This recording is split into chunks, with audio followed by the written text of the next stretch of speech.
جتنے بھی اس زمانے میں رواجی طریقے تھے، ان رواجی طریقوں سے اپنی امت کو ایسا بچا کر نکالا ہے،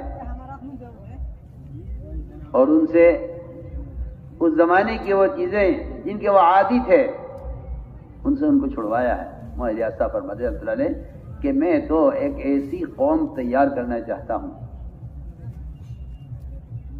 ایسی قوم تیار کرنا چاہتا ہوں کہ جو ایسی متبع سنت ہو کہ ان کو دیکھ کر اسلام کو سمجھا جائے۔ میں تو آپ سے صاف طور پہ عرض کرتا ہوں، آپ کو برا لگے گا اچھا لگے گا یا آپ جانیں، لیکن میں آپ سے حقیقت عرض کر رہا ہوں کہ کتابوں سے اسلام نہیں پھیلایا گیا تھا، کہیں ثابت نہیں ہے کہ کتاب لکھ کر کسی ملک میں بھیجی گئی ہو کہ اسلام یہ ہے، مسلمان سر سے لے کر پیر تک، عقیدے سے لے کے اپنا استنجا کرنے کی ضرورت تک، مسلمان خود اسلام کی ایسی عملی کتاب تھا۔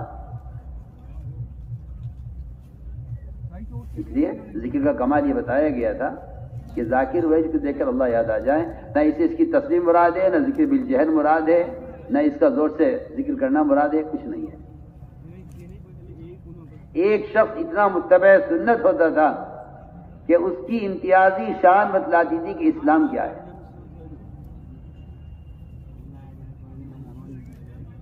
آپ کا خیال یہ ہے کہ اسلام کتاب میں ہے؟ کتاب ہے تو اسلام ہے؟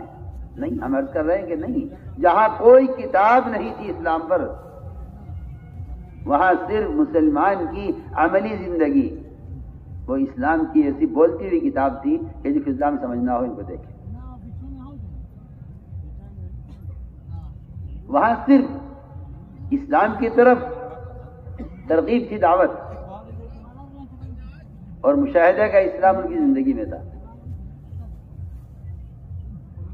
مشاہدے کا اسلام ان کی زندگی میں تھا۔ تو ہم نے عرض کیا کہ یہ بنیادی بات ہے، اس امت کے عقائد، اس امت کی عبادات، اس امت کا معاشرہ ایسا بنایا گیا تھا، اور اس کے بننے کی وجہ کیا تھی؟ وجہ اس کی یہ تھی بنیادی کہ ظاہری نظام سے پہلے یقین ہٹایا گیا، کیونکہ یہ ساری بے دینی اور یہ سارا لوگوں کا معاشرہ یہ صرف ظاہری نظام اس کو لے کر آئے گا۔ اس ظاہری نظام سے پہلے یقین ہٹایا گیا۔ 13 سال مکے کی محنت صرف اس توحید کی ہے کہ تم اس بات پر پہلے آ جاؤ کہ تمہیں کسی کا طریقہ مطلوب نہیں ہوگا اور تمہیں کسی کے طریقے سے محبت نہیں ہوگی، پہلے اس پر آ جاؤ۔ اس لیے میں نے عرض کیا کہ سب سے پہلی محنت یہ ہوئی توحید۔ کیا مطلب توحید کا؟ کہ بس ہم مانتے اللہ ہے کہ علماء نے لکھا ہے مشرکین اللہ تعالی کو خالص اور تنہا متصرف یقین کرتے تھے کہ کرنے والی ذات صرف اللہ کی ہے۔ مشرکین بات صرف یہاں سے ختم نہیں ہو جاتی کہ ہم توحید کے قائل ہیں، نہیں۔ جو آدمی توحید کا قائل ہے اس سے اس بات کا سوال ہے کہ تو یہ بتلا کہ تو نے اللہ کے سوا محمد صلی اللہ علیہ وسلم کے طریقے کے علاوہ کون سا طریقہ تو نے اس میں دین میں شامل کیا ہوا ہے، جو دین صرف ایک اللہ کے لیے ہے، اس میں تو نے کیا شامل کیا ہوا ہے؟ یا توحید کا مطلب یہ نہیں ہے کہ میں اللہ کو ایک مانتا ہوں۔ ابو طالب یہاں تک آ گئے تھے کہ تم سے اچھا دین کسی کا دین نہیں ہے، لیکن میں تمہاری ملت اور تمہارے طریقے کو اپنی قوم کی وجہ سے قبول نہیں کر سکتا۔ بس یہیں سے کفر کا فیصلہ ہوا ہے، یہ کفر کا فیصلہ ہوا ہے۔ مجھے عرض کرنا ہے کہ توحید کا مطلب یہ نہیں تھا کہ تمہیں اللہ کو ایک مان لو بس، بلکہ تم اللہ تعالیٰ کی توحید کے ساتھ اگر رسالت کو محمد صلی اللہ علیہ وسلم کے کامل مکمل طریقے زندگی کے اعتبار سے اگر تم قبول نہیں کرتے تو تمہارا توحید کا دعویٰ باطل ہے. آپ غور کیجیے نا میں کیا کہہ رہا ہوں.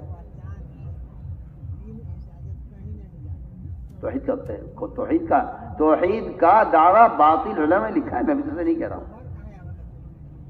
آپ کا دعویٰ توحید باطل ہے اگر آپ رسالت کو تسلیم نہیں کرتے. اور رسالت کا تسلیم کرنا یہ نہیں ہے کہ میں نبی کے فلاں فلاں طریقے کو قبول کرتا ہوں، فلاں فلاں طریقے قبول نہیں کرتا ہوں. میں عرض کرنا چاہتا ہوں کہ یہی عبادت کے ساتھ معاملہ ہے مسلمان کا کہ وہ چند فرائض کے ادا کرنے کو عبادت سمجھتا ہے.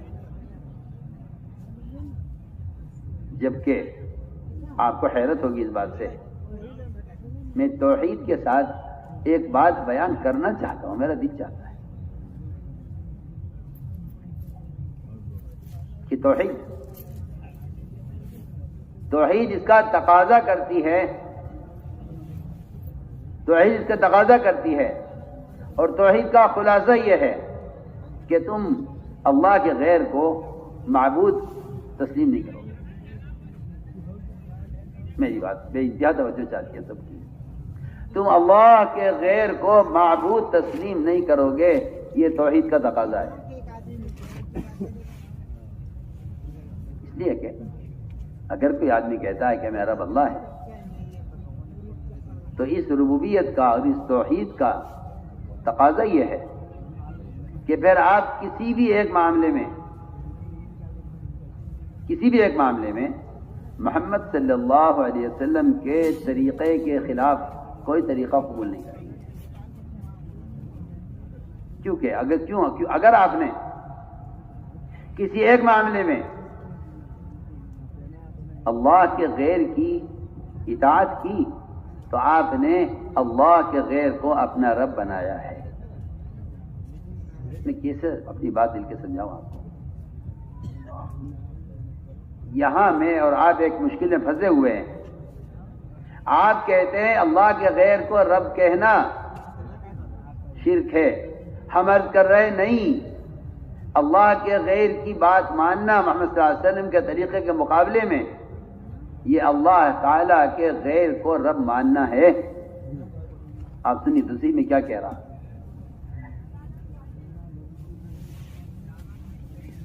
میں جس طرح عبادت میں اس کے غیر کو رب تسلیم نہیں کر سکتا، میں حلال میں، حرام میں، شریعت کے احکام میں، تجارت میں، زراعت میں، جتنے بھی شعبے ہیں دنیا کے، تو میں نے اللہ کے غیر کو میں رب بنایا ہوا ہے. کیونکہ توحید و ربوبیت کا تقاضا یہ ہے کہ اب تم ان کے غیر کی عبادت نہیں کرو گے. اگر آپ قرآن پڑھیں دھیان سے اور قرآن سے پوچھیں کہ رب کا رب بنانا کیا ہے، اگر آپ قرآن سے پوچھیں کہ رب کو رب تسلیم کرنا کیا ہے، اور اگر آپ منافقین کا حال دیکھیں، میں بہت اچھی مثال آپ کو دینا چاہتا ہوں، 2 مثالیں. اگر آپ قرآن پڑھیں پہلے اور وہاں توحید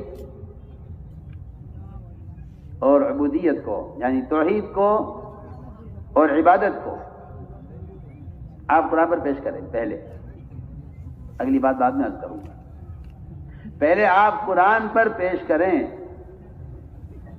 توحید کو، ربوبیت کو.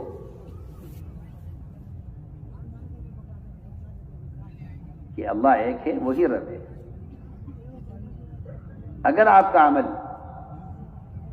نبی کے طریقے کے خلاف جا رہا ہے تو یہ نہیں کہا جائے گا کہ کریں تو آپ جو چاہیں، لیکن آپ برب اللہ کو مانتے رہنا بس.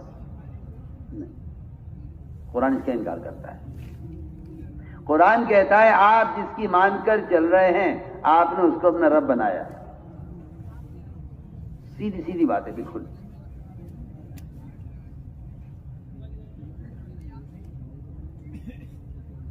جب عدی بن حاتم اسلام لے آئے اور نصرانیت سے اسلام میں داخل ہو گئے حضور اکرم صلی اللہ علیہ وسلم کے سامنے انہوں نے اس کا شکوہ کیا اور یہ بات عرض کی کہ کیا بات ہے کہ قرآن نے ہمیں الزام دیا ہے کہ ہم نے اللہ کے غیر کو اپنا رب بنایا ہوا تھا، حالانکہ ہم نے کبھی اللہ کے غیر کو رب نہیں مانا۔ آپ پر ایمان لانے سے پہلے بھی اللہ کو رب مانتے تھے، آپ پر ایمان کے بعد بھی اللہ ہی کو رب مانتے تھے۔ پھر قرآن میں الزام کیوں ہے یہ کہ انہوں نے اللہ کے غیر کو رب بنایا ہوا تھا، اپنے پو اور پادریوں کو، اپنے احبار رہبان کو؟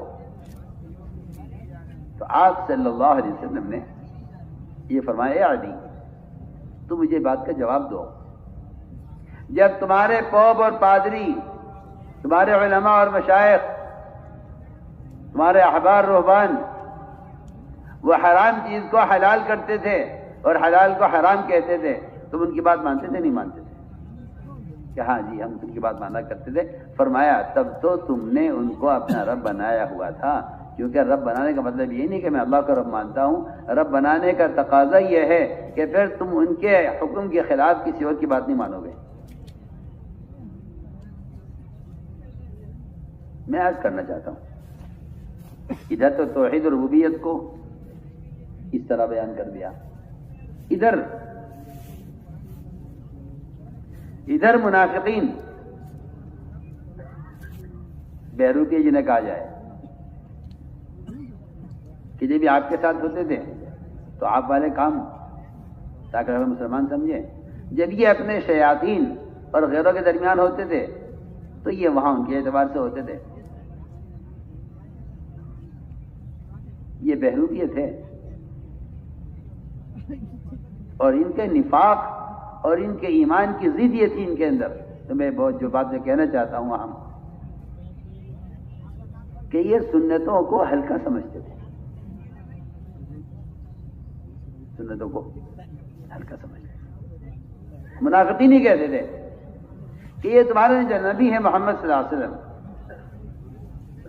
یہ کیا چھوٹی چھوٹی باتوں کو چھیڑتے ہیں اور چھوٹی چھوٹی باتوں پر کے طریقے بتاتے ہیں۔ ارے بھائی استنجا کسی نے کر لیا، جس طرح کر لیا، اب اس کا کیا مخصوص طریقہ؟ اور اگر کسی نے کھانا کھایا کس طرح کھا لیا، اس کے لیے کیا مخصوص طریقہ؟ بڑے بڑے کام کریں، اتنا بڑا مسئلہ لے کر آئے ہیں اللہ کی توحید کا، اور یہ کفر کا زمانہ، بجائے ان چھوٹی چھوٹی چیزوں کو تو یہ اعتراض کرتے ہیں منافقین، کیا تمہارے نبی یہ بھی بتاتے ہیں کہ استنجا ایسے کرو اور کھانا اس طرح کھاؤ، لقمہ اس طرح لو؟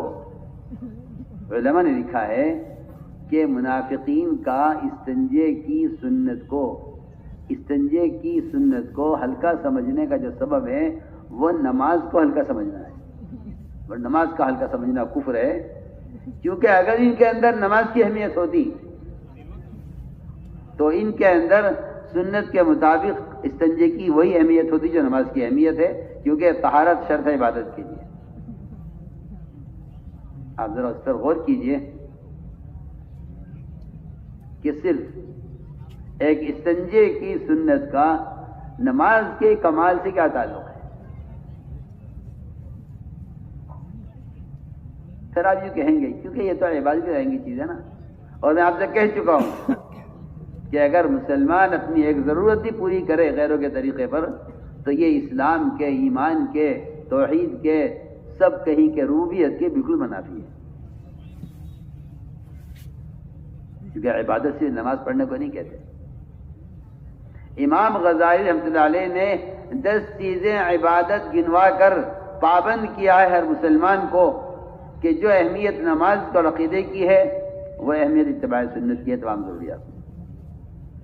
وہ صاحب کہتے ہیں کہ نماز، روزہ، حج، زکوٰۃ، ذکر، تلاوت، دعوت الی اللہ، دین کی محنت، تجارت، پڑوسیوں کے حقوق اور سنت کا اہتمام، اگر یہ 10 کی 10 چیزوں پر عمل کر رہا ہے تو یہ عبادت کر رہا ہے، ورنہ اگر ان میں سے کچھ چھوٹ رہا ہے تو اس کی نماز ایک رکوع کے چھوٹنے اس طرح ناقص ہوگی، ایسے ہی سنت کے چھوٹنے سے اس کا دین ناقص ہوگا، اور ناقص دین پر کوئی وعدہ کامیابی کا نہیں ہے، کامیابی کا وعدہ کمال دین پر ہے۔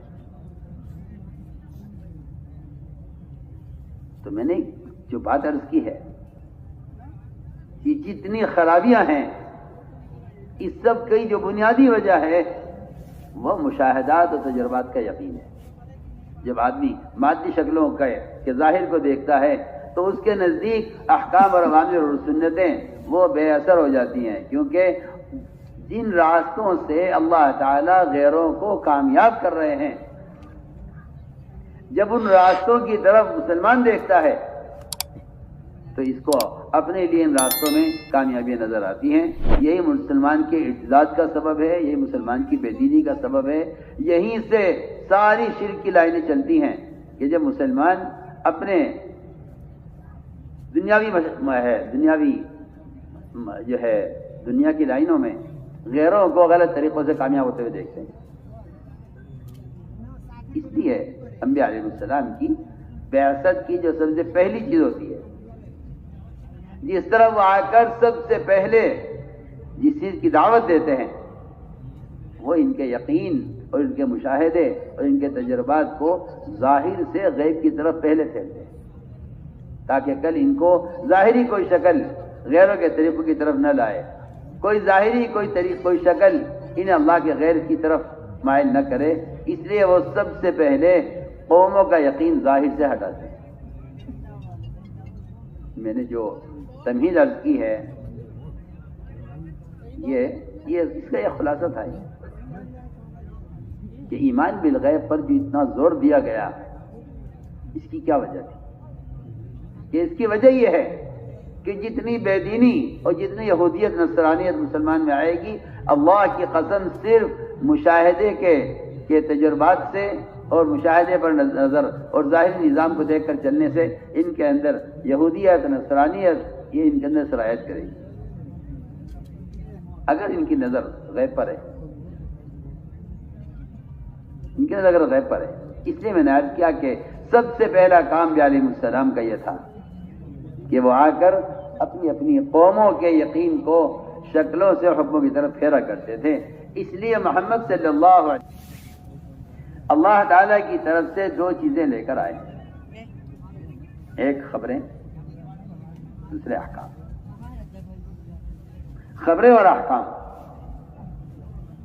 اور یہ دونوں چیزیں عقل کے خلاف، ظاہر کے خلاف، تجربات کے خلاف، انسانی مشاہدات کے خلاف، کائناتی جو نظام ہے اس سب کے خلاف نبی خبر لے کر آتے ہیں.